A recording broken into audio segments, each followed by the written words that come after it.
Hi hello everyone, welcome to my channel. ఇవాళ one more tiffin వచ్చేటప్పటికి సేమియా ఉప్మా అండి. నేను చెప్పిన విధానంలో చిన్న చిట్కా ఫాలో అవ్వండి, చాలా టేస్టీగా ఉంటుంది. ముందుగా ఒక కళాయిలో నూనె పోసుకొని అవి మీడియం హీట్లో ఉన్నప్పుడు పల్లీలు వేసుకోండి. పల్లీలతో పాటు తాలింపు గింజలు కూడా వేసుకొని కరివేపాకు యాడ్ చేసుకొని బాగా మిక్స్ చేసుకొని ఒక 5 మినిట్స్ దాకా బాగా వేయించుకోండి. అవి వేగిన తర్వాత దాంట్లోకి ముందుగా కట్ చేసుకున్న ఉల్లిపాయలు వేయండి. 2 మినిట్స్ ఆగిన తర్వాత టమాటా యాడ్ చేసుకోండి. తర్వాత ఒక రెబ్బ పచ్చిమిర్చి యాడ్ చేసుకొని టేస్ట్కి తగ్గట్టు సాల్ట్ కూడా యాడ్ చేసుకొని ఒక 10 మినిట్స్ వేయించుకోండి బాగా. ఆ తర్వాత నేనైతే ఒక బౌల్ సేమియా తీసుకున్నానండి.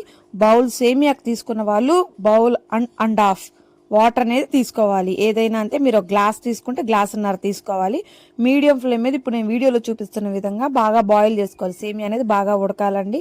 కింద అడుగంటకుండా వాటర్ అనేది ఇంకిపోతా ఉన్నప్పుడు కింద అడుగంటకుండా తిప్పుకుంటా ఉండాలి. అలానే ఎక్కువసార్లు కాదు, కొంచెం సేపు తిప్పుకుంటా ఉండండి. అంతేనండి,